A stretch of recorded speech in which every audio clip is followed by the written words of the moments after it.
लंबी चौड़ी चिट्ठी किसकी है?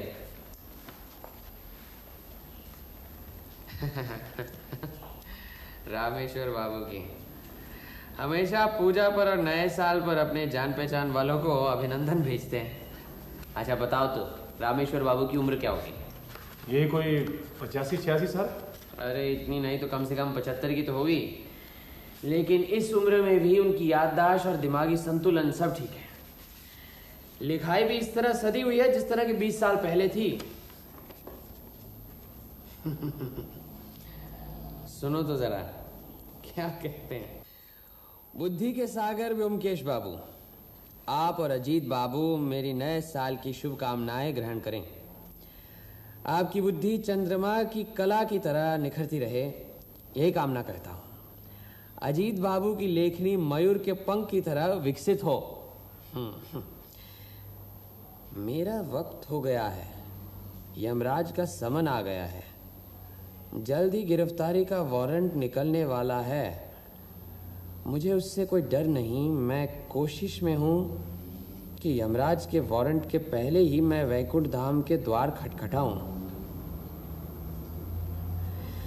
अफसोस सिर्फ इस बात का रह जाएगा कि अगली दुर्गा पूजा में मैं आपको हमेशा की तरह पत्र द्वारा अभिनंदन नहीं जता पाऊंगा। अपने मरने से पहले मैंने अपनी जमीन जायदाद का बंदोबस्त कर लिया है। आप जरा ख्याल रखना, मेरी आखिरी इच्छा पूरी हो। है आपकी बुद्धि और सूझबूझ पर मुझे पूरा भरोसा है। अलविदा। मेरी इस चिट्ठी को नजरअंदाज मत करना। आपको 5,000 रुपये मिले कि नहीं मैं वैकुंठ से देखूंगा। पुनराय गमनाय च। ये चिट्ठी कुछ समझ में नहीं आई। मामूली साल मुबारक की चिट्ठी नहीं है। मेरी आखिरी इच्छा पूरी हो। आखिरी इच्छा? कौन सी आखिरी इच्छा? लिखा है 5,000 रुपये मिले कि नहीं। अरे कौन से 5,000 रुपये? रामेश्वर बाबू मजाक तो नहीं कर रहे? यहाँ फिर लगता है कि वाकई में सनकी हो गए। अरे वाह, अभी तो तुम उनकी तारीफ कर रहे थे कि इस उम्र में भी कितना अच्छा दिमागी संतुलन है। यही तो परेशानी है। रामेश्वर बाबू एक साथ ही समझदार और सनकी लग रहे हैं। वो तो हमेशा हंसी मजाक पसंद करते हैं। जिस तरह खुलकर हंस सकते हैं उस तरह हंसा भी सकते हैं। हाँ, मैंने तो जितनी दुनिया देखी है, मेरी निजी राय तो यही है कि जिस शख्स के अंदर हास्य रस है वो कभी धनवान नहीं हो सकता। अरे लक्ष्मी जी की नेक नज़र सिर्फ उल्लुओं पर ही होती है हमेशा। लेकिन रामेश्वर बाबू ने मेरी धारणा को मिट्टी में मिला दिया। इस हसोड़ के कलकत्ता में 8 मकान हैं और जो किराया मिलता है इन मकानों से वो हमेशा जमा होता रहता है। अच्छा, इस अगाध संपत्ति का वारिस कौन है?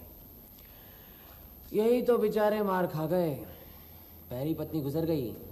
एक बेवकूफ़ सा लड़का है कुशेश्वर, और एक लड़की है नलिनी। दूसरी पत्नी है लेकिन बीमार और संतानहीन। मालूम है रामेश्वर बाबू से मैं पहले कहाँ मिला था? विजया सम्मेलन में। अकेले अखाड़ा जमा रखा था।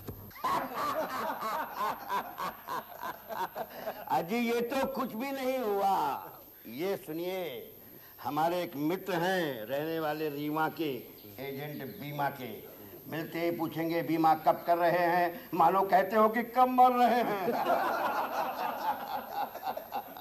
फिर धीरे से बोलेंगे कब आऊं, कहिए तो 2 फॉर्म लाऊं, पत्नी का अलग करवाइए, न हो तो ज्वाइंट लाइफ करवा लीजिए, एक साथ 2 रिस्क कवर कीजिए। आप मर जाए तो उन्हें फायदा, वो मर जाए तो आपको फायदा।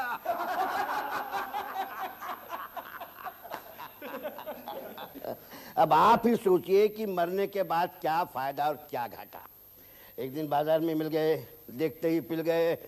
बोले चाय पीजिए, हमने कहा बस रहने दीजिए।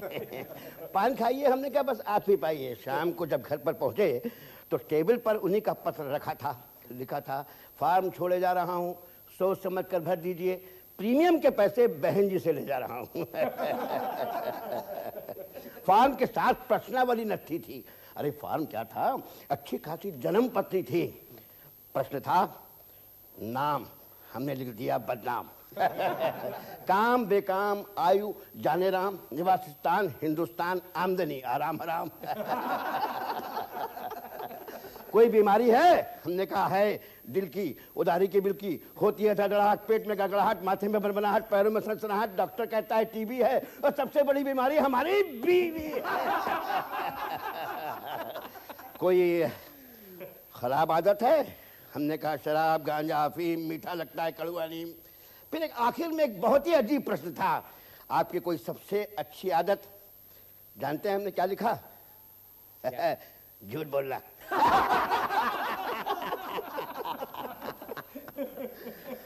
और सुनिए अंत में क्या हुआ, हाँ? भरकर भेज दिया फॉर्म इसी इंप्रेशन में कि भगदड़ मच जाएगी कारपोरेशन में।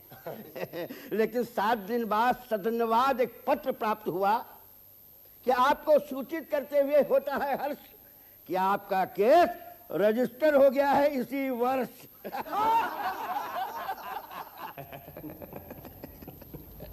चलो चलो कल रामेश्वर बाबू से मिलाते हैं, पता नहीं और कितने दिन जिएंगे। चलो, चिट्ठी पढ़कर तुम्हें नहीं लगा कि रामेश्वर बाबू सनकी हो गए? पितामह भीष्म क्या सनकी हो गए थे? हैं? आजकल तुम महाभारत बहुत ज्यादा पढ़ रहे हो। अरे महाभारत ही क्यों, रामेश्वर बाबू पितामह भीष्म से ज्यादा तो रामायण के दशरथ जैसे लग रहे हैं। तो ये बातें छोड़ो, तुम कहना क्या चाहते हो?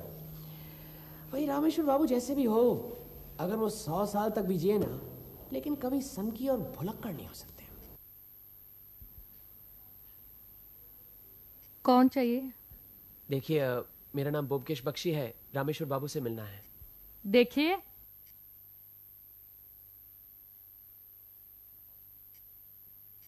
ये कौन है? ये रामेश्वर के लड़के कुशेश्वर की पत्नी लावण्य है। ओह। नाम लावण्य है, असल में साक्षात चंडी है, चंडी। फिलहाल चिंता की कोई बात नहीं है, हालत सुधर गई है। अगर ऐसी वैसी कोई बात हो तो मुझे फोन कर देना जी। मैं चलता हूं, मुझे यहीं एक और पेशेंट देखना है।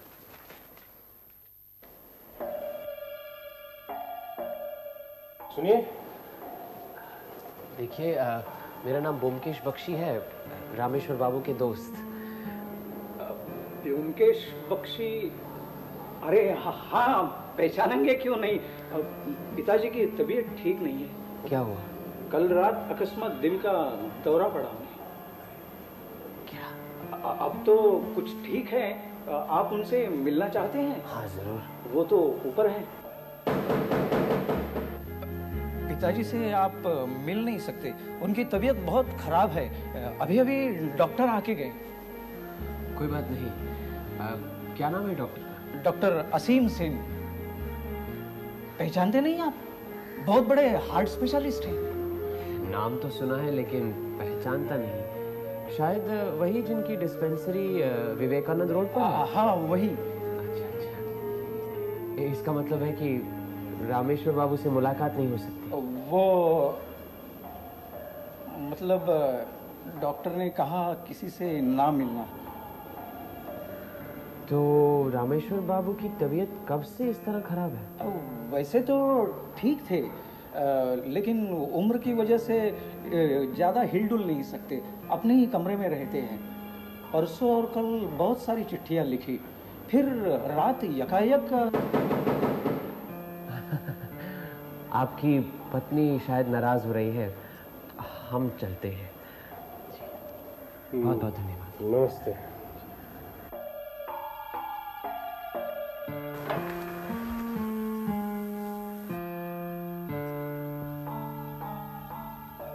डॉक्टर असीम सेन की डिस्पेंसरी ज्यादा दूर नहीं, चलो उनसे मिलते हैं। ठीक है। ब्योमकेश बाबू आप ही हैं? रामेश्वर बाबू के दरवाजे पर आज सुबह आप दोनों ही थे ना? जी, ये मेरे साथी अजीत। रामेश्वर बाबू की मेरे साथ बहुत पुरानी जान पहचान है। कल ही उनके नए साल की शुभकामनाओं का पत्र मिला। उसमें उन्होंने कुछ आशंका सी दिखलाई है कि वो ज्यादा देर जिंदा नहीं रहेंगे। बस इसीलिए उनसे सुबह मिलने चला गया तो पता लगा कि कल रात उन्हें हार्ट अटैक हुआ है। अब उनसे मुलाकात नहीं हो पाई, इसीलिए आपके पास आए उनका हालचाल पूछने के लिए। आप उनके परिवार के डॉक्टर हैं ना? कल रात एकाएक उनकी हालत गंभीर हो गई, पर अब अपने आप को संभाल लिया है। तो फिलहाल कोई डर की बात नहीं है? देखिए, ये कहा नहीं जा सकता। इस किस्म के मरीजों के बारे में गारंटी से कुछ भी कहना मुश्किल है। अब 2-3 साल और भी जी सकते हैं, या तो आज भी और एक अटैक आ सकता है, फिर तो संभालना मुश्किल होगा। डॉक्टर साहब, आपको क्या लगता है रामेश्वर बाबू की देखभाल घर में ठीक तरह से हो रही है? आप जो इशारा कर रहे हैं मैं समझ रहा हूं, लेकिन इस तरह का कोई डर है क्या? मैं तो सिर्फ रामेश्वर बाबू को जानता हूं, उनके घर के दूसरे सदस्यों को तो ज्यादा जानता नहीं। लेकिन आज जो कुछ देखा उससे शक होता है कि रामेश्वर बाबू को उनके घर वाले बाहर के लोगों से मिलने नहीं देना चाहते। अजीब हैं सब लोग, किसी का दिमाग दुरुस्त नहीं है। अब रामेश्वर बाबू की पत्नी कुमुदिनी, हालांकि उम्र काफी हो चुकी है, लेकिन अब भी खिलौनों से खेलती हैं। घर में क्या हो रहा है, कहां हो रहा है, कुछ नहीं पता। और लड़का कुशेश्वर तो पोंगा है, वो अपनी पत्नी के कहने पर उठता बैठता है। हाँ, एक कुशेश्वर की पत्नी लावण्य चालाक और चतुर है। हालात को देखते हुए परिवार की बागडोर उसी ने संभाल रखी है। लेकिन क्यों? इसकी कोई वजह तो होगी। मुझे लगता है इसकी वजह सिर्फ एक ही है, और वो है नलिनी। नलिनी? रामेश्वर बाबू की बेटी? जी, पुरानी बात है, शायद आपने सुना नहीं।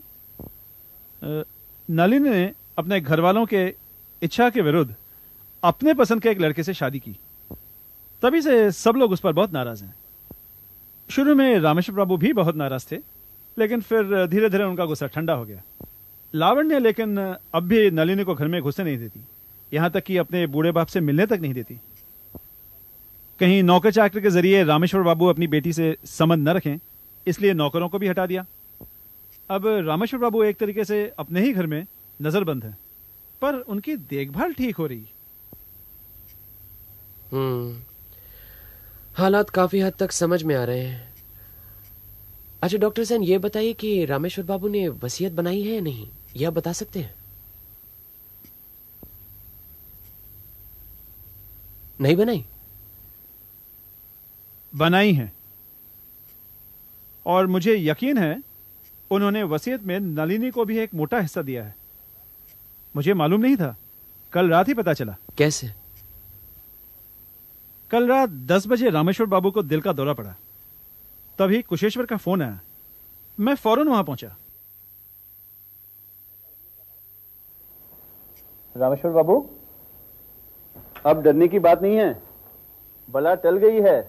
हाँ, अभी तो टल गई शायद, लेकिन ससुरी कहीं कहीं छुपी बैठी होगी। तुम लोगों के जाते ही फिर से आग झपटेगी कम वक्त में। नहीं नहीं, ऐसी बात नहीं है। आज आप जरा कुछ हल्का सा ही खाइए।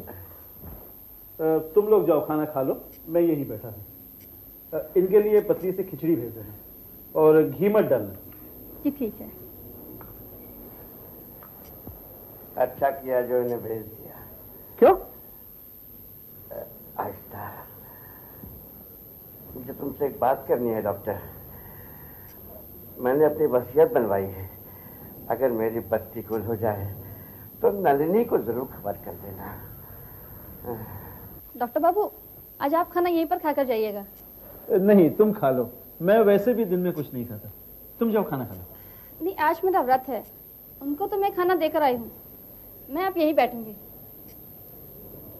फिर कुछ बात करने का मौका ही नहीं मिला, मैं चला आया। इससे तो साफ जाहिर है कि वो रामेश्वर बाबू को वसीयत नहीं बनाने देंगे। कहीं वो नलिनी को जायदाद का हिस्सा ना दे बैठे, इसलिए।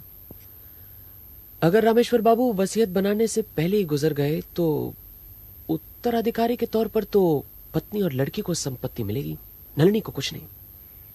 हाँ, ये बात तो है। रामेश्वर बाबू के जरूर कोई निजी वकील होंगे, आप उन्हें पहचानते हैं? निजी वकील कोई है ऐसा सुना तो नहीं। ठीक है, आपका बहुत वक्त लिया। कोई बात नहीं, रामेश्वर बाबू हम दोनों के मित्र हैं। नलिनी की घरेलू जिंदगी कैसी है, आप कुछ बता सकते हैं? मामूली निम्न मध्यम वर्गीय हैं।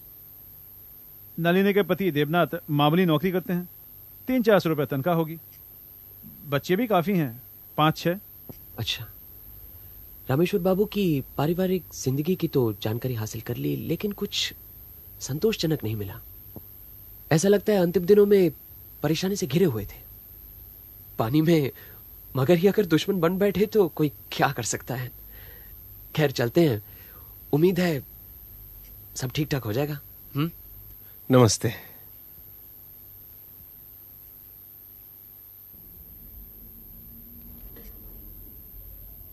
ब्योमकेश, ब्योमकेश, ये देखो क्या खबर छपी है, रामेश्वर बाबू गुजर गए।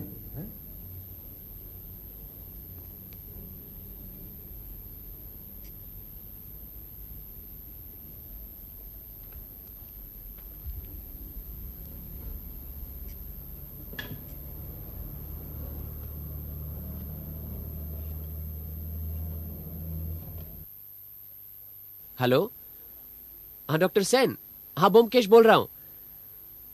हाँ हाँ, अभी अभी अखबार में पढ़ा। मैं जानना चाहता था कि ये, हाँ अच्छा ठीक है, हाँ हाँ अच्छा। डॉक्टर सेन ने क्या कहा? कह रहे थे परसों रात उनकी अचानक मौत हो गई, दिल का दौरा पड़ा फिर से। वहीं पर थे डॉक्टर सेन, लेकिन बचा नहीं पाए। साधारण हार्ट अटैक का सर्टिफिकेट दिया है। क्यों, तुम्हें कुछ शक लग रहा है?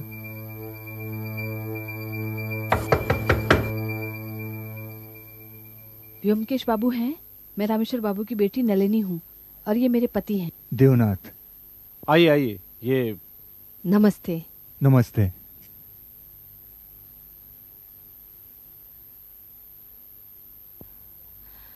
पिताजी गुजर गए, उनकी आखिरी इच्छा थी कि मैं आपसे मुलाकात करूं, इसीलिए हम आए हैं।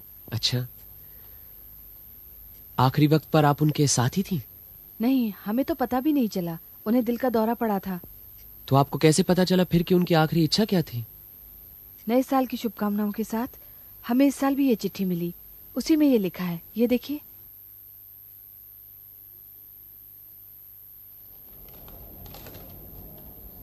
नलिनी बेटी, मेरी तरफ से नए साल की शुभकामनाएं और आशीर्वाद तुम्हें और तुम्हारे परिवार को भेज रहा हूं। अगर कुछ अच्छा बुरा हो तो श्री ब्योमकेश बख्शी से मुलाकात करना। इति तुम्हारा पिता। लिखने वाले ने लिखने में काफी समझदारी की है। आप आखिरी बार अपने पिता से कब मिली?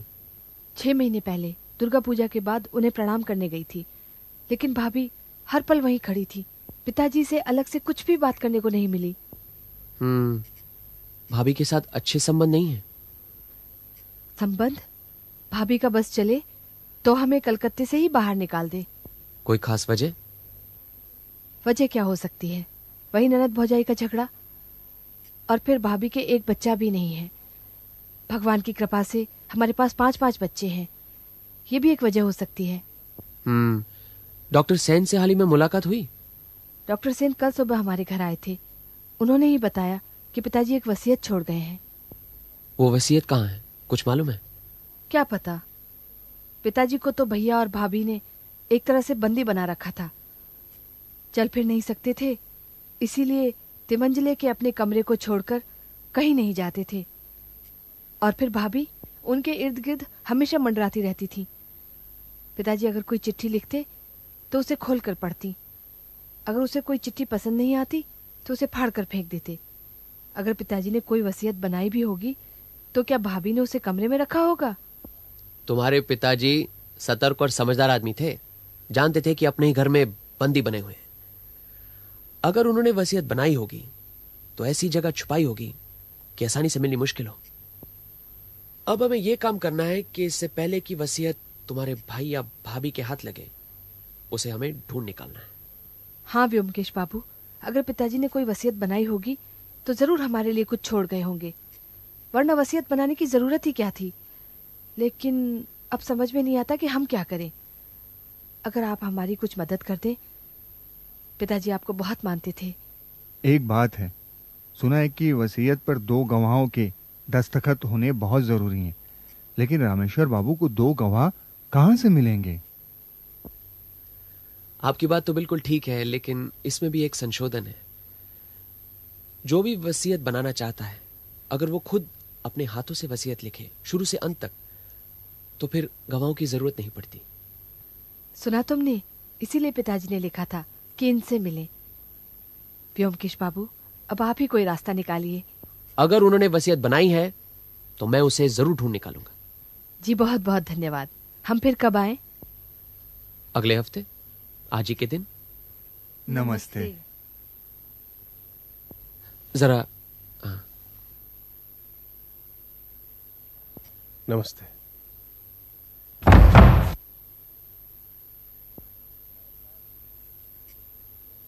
क्या लगता है, वसीयत मिल जाएगी?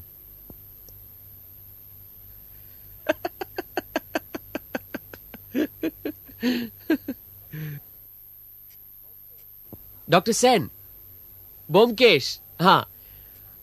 अच्छा, आपने रामेश्वर बाबू की मौत को स्वाभाविक मृत्यु का सर्टिफिकेट दिया है ना? हाँ। नहीं, आपको पूरा यकीन है कि मौत स्वाभाविक ही थी? नहीं, मैं कुछ नहीं कह रहा।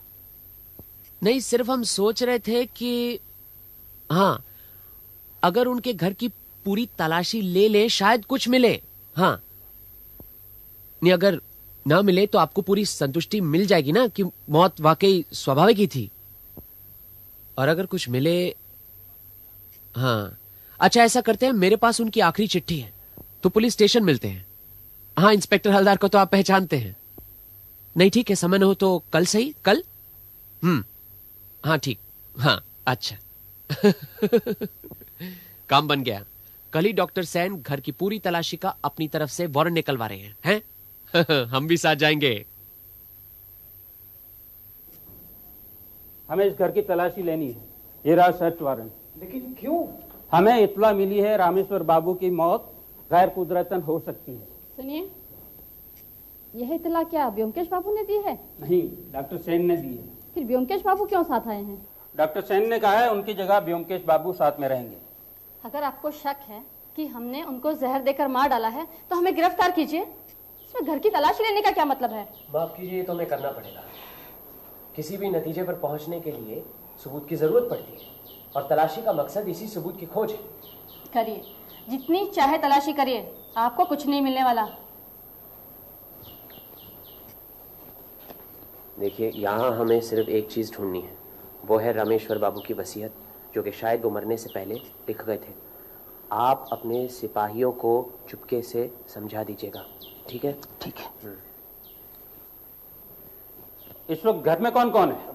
मैं, मेरी पत्नी और माँ। माँ कहाँ है? ऊपर अपने कमरे में। उन्हें नीचे लेकर आइए। और हाँ, आप तीनों उधर रसोई में रहेंगे जब तक घर की तलाशी खत्म ना हो जाए। मैं लाती हूँ उन्हें। और हाँ, कमरे का दरवाजा खुला रखिएगा। आप उधर रसोई में जाइए। और तुम तीनों, मैं, व्योमकेश बाबू और अजीत बाबू ऊपर छानबीन करेंगे। तुम लोग यहाँ नीचे तलाशी लेना। चलिए व्योमकेश बाबू।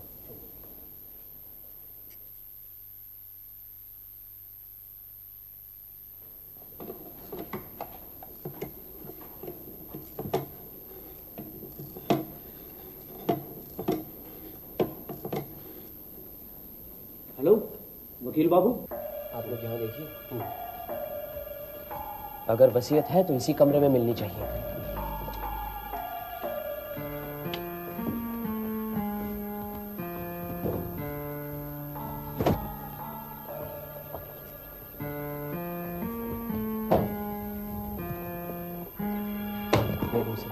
पढ़कर देखो इसमें क्या है।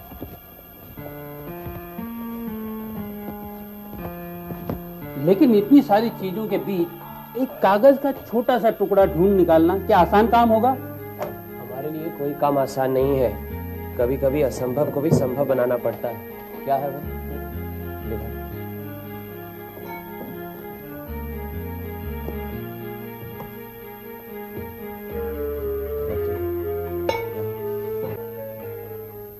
आइए वकील बाबू, आपको असमय तकलीफ दी। पुलिस हमारे घर की तलाशी ले रही है। तलाशी क्यों? उन्हें शक है कि रामेश्वर बाबू की मौत स्वाभाविक नहीं है। अरे ये कैसे हो सकता है? डॉक्टर सेन ने बकायदा डेथ सर्टिफिकेट दिया है। तलाशी डॉक्टर सेन ही करवा रहे हैं। अच्छा, सर्च वारंट है उनके पास? जी हाँ।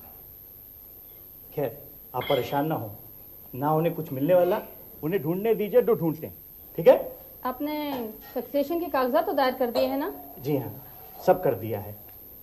कोर्ट से हुक्म भी थोड़े दिनों में आ जाएगा और वसीयत ना होने की वजह से रुपया और जायदाद आधा आधा उनकी पत्नी और कुशेश्वर बाबू को मिलेगा। लेकिन आपने तो कहा था।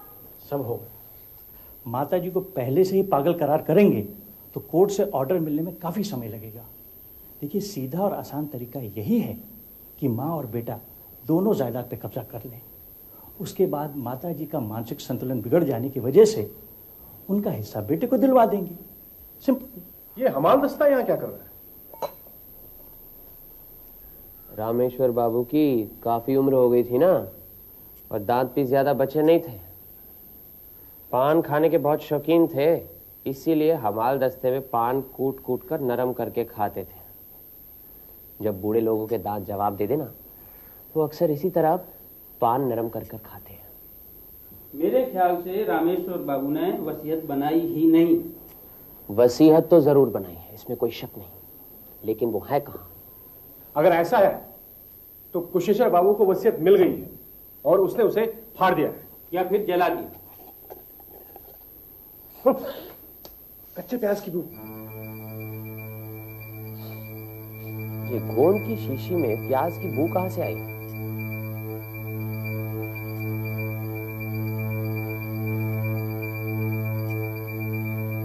गाढ़ा है।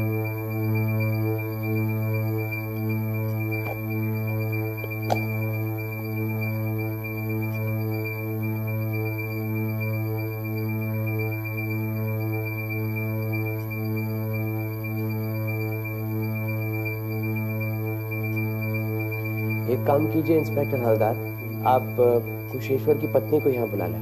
जरूर।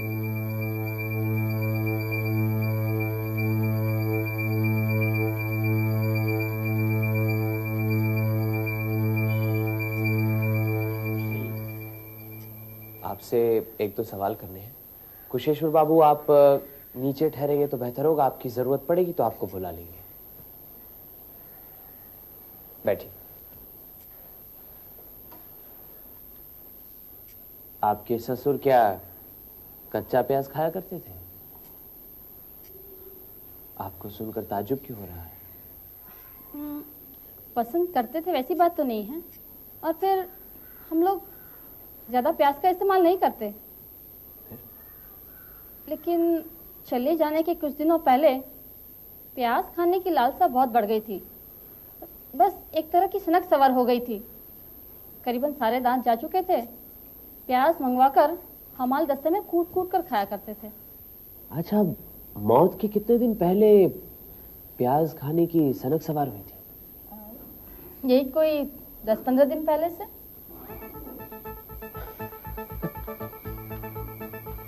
बहुत बहुत धन्यवाद। देखिए, हमारा तो यहाँ काम खत्म हो गया। आपको तकलीफ देने के लिए माफी चाहता हूँ। लेकिन किस नतीजे पर पहुंचे आप?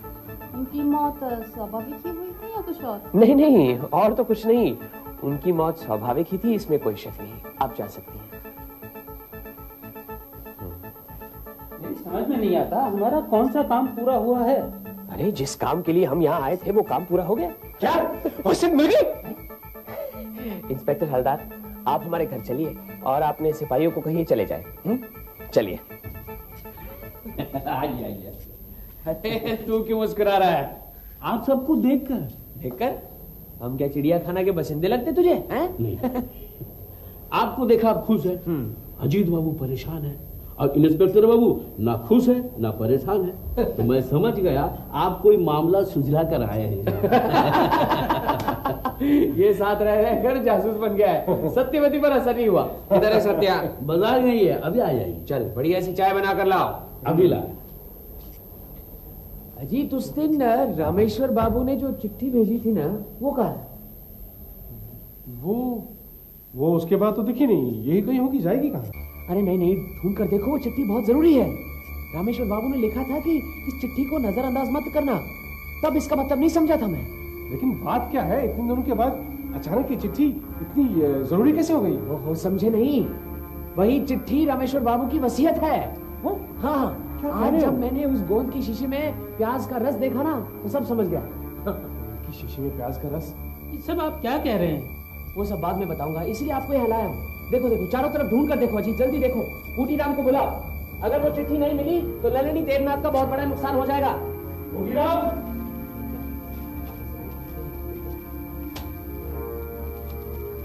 बूटी राम, कुछ दिन पहले एक अभिनंदन कार्ड के साथ 5 चिट्ठियां आई थी, वो कहाँ है? अरे घर में जो भी चिट्ठियां वो ले आओ। वो तो सब फेंक दिए हैं। जब से सत्यवती दीदी आई है तब से पुरानी चिट्ठियां रखते कहाँ हम? अच्छा, जो भी चिट्ठी घर में पड़ी है ना, वो ले आओ, जाओ। हद कर दी, इतनी जरूरी चिट्ठी गायब कर दी। क्या इन चिट्ठियों का क्या करूं? ये फाड़ कर फेंक दो। ये तो वो है जो मैंने सत्यवती को लिखी थी, उन्हें हिफाजत से रख ली। जो जरूरी है वो फेंक दी। जाओ ले जाओ इन्हें। चाय का क्या हुआ? हाँ?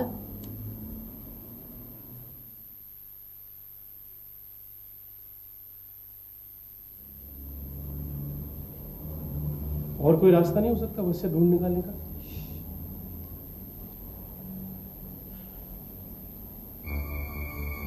बाहर ढूंढने से कोई फायदा नहीं, ये मन के अंदर ढूंढो।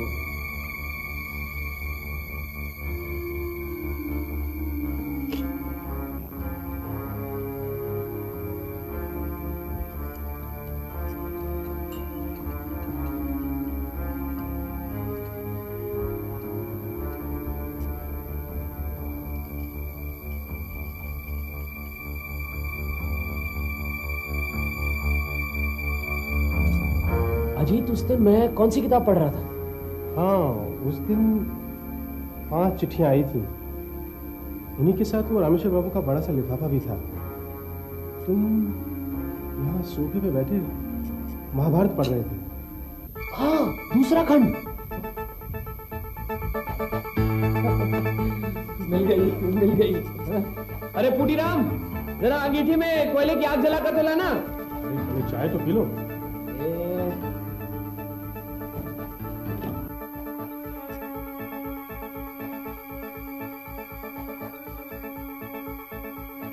रामेश्वर बाबू हंसमुख प्रकृति के थे, लेकिन साथ में महाबुद्धिमान भी थे। आखिरी दिनों में जब शरीर टूट गया था, खाट पकड़ ली थी, ज्यादा कुछ काम करने की क्षमता नहीं थी, ऊपर से बहू की कठपुतली भी बन बैठे थे। जब उन्हें लगा कि उनके ऊपर जाने के दिन नजदीक आ गए हैं, तो उन्होंने सोचा कि जाने से पहले नलिनी को अपनी संपत्ति में से कुछ दे जाए। उसके लिए वसीयत बनानी बहुत जरूरी थी। अब वर्तमान कानून के मुताबिक लड़की पिता की संपत्ति पर हक नहीं जता सकती। यह हक सिर्फ बेटे को रहता है। इसीलिए रामेश्वर बाबू ने फैसला कर लिया कि वसीयत बनाकर वह नलिनी को अपनी संपत्ति के हिस्सेदार जरूर बनाएंगे। लेकिन सिर्फ वसीयत बनाने से ही तो काम पूरा नहीं होगा। उनके मरने के बाद वसीयत बरकरार रहेगी, इस बात की क्या गारंटी? वो जानते थे कि लड़का कुशेश्वर और उनकी जो बहू लावण्य है, नलिनी को कुछ नहीं देंगे, अपनी संपत्ति में हिस्सेदार नहीं बनाएंगे। लावण्य तो नलिनी से नफरत करती थी, उनको रामेश्वर बाबू से मिलने तक नहीं देती थी, उन्हें इस तरह घेरे रहती थी कि कोई मिल ना पाए। रामेश्वर बाबू ये भी जानते थे कि वो जो चिट्ठियां लिखते थे वो खोली जाती थी, जांची जाती थी, कोई आपत्तिजनक बात हो तो फाड़ी भी जाती है। क्या किया जाए? नलिनी को अपनी संपत्ति में हिस्सेदार कैसे बनाते? अब ये बात तो सब जानते हैं कि प्याज के रस की जो लिखाई होती है वो कागज पर निशान नहीं छोड़ती। लिखाई जो है वो अदृश्य ही रहेगी और रह जाती है। ये जो लिखाई है, ये जो बिना नजर में आने वाली लिखाई है, इसको नजर में लाना बहुत ही आसान है। समझो ये कागज है, अगर मैंने इसको हल्की सी आंच पर रखा तो लिखाई जो है ना उभर जाती है। जब मैं स्कूल में था ना, तो इस तरह के मजाक करना और मैजिक करना मुझे बड़ा अच्छा लगता था। रामेश्वर बाबू भी ये बात जानते थे। सो उन्होंने क्या किया, बहाना बनाया कि कच्चे प्याज खाएंगे। लड़की और बहू ने समझा भी बुढ़े की कोई सनक है, ऐतराज नहीं किया। अभी आप तो जानती है कि पान खाने के बड़े शौकीन थे ना। हाँ, लेकिन दांत नहीं थे तो हमाल दस्ते में पान कूट कर खाते थे। हाँ। इसी तरह उन्होंने प्याज को भी हमाल दस्ते में डालकर उसे कूटा और प्याज का रस बनाया। जो गोंद की शीशी थी उसमें से गोंद निकालकर शीशी को प्याज के रस से भर दिया। किसी को कुछ पता नहीं चला। रामेश्वर बाबू हंसमुख तो थे ही, मुझे यकीन है कि ये काम करते करते मन ही मन खूब हंसे होंगे। अब रामेश्वर बाबू हर नए साल अपने नजदीकी मित्रों को साल मुबारक की चिट्ठी भेजते थे। इस साल भी भेजी, मुझे भी मिली। लेकिन इस बार चिट्ठी की दूसरी तरफ प्याज के रस में उन्होंने अपनी वसीयत लिख डाली। ये वही चिट्ठी है। अब ये देखिए।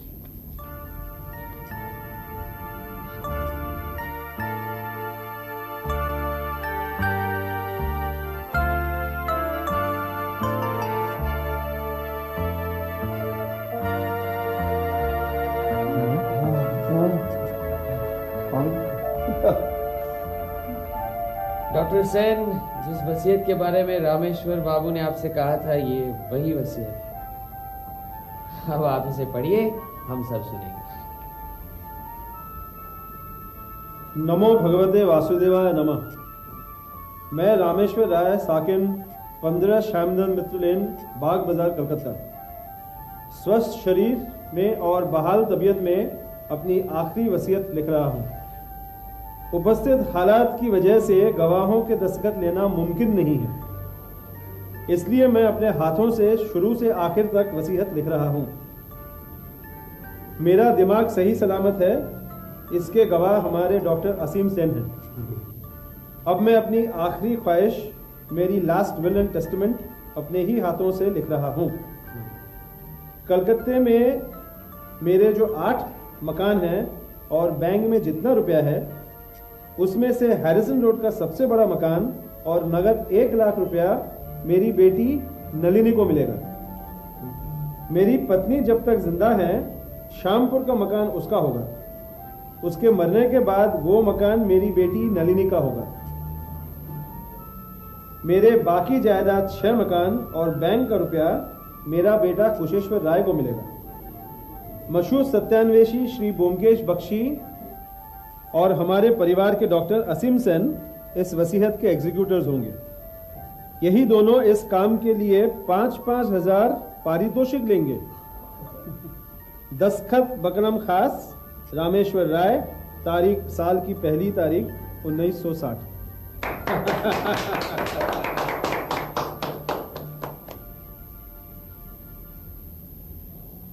आपने हमें नया जीवन दिया। ये तो मेरा फर्ज है। रामेश्वर बाबू मेरे अभिन्न मित्र थे, उनकी बेटी मेरी बेटी जैसी है। लेकिन क्या वसीयत कोर्ट में मंजूर होगी? हाँ हाँ, जरूर होगी, आप चिंता ना करें।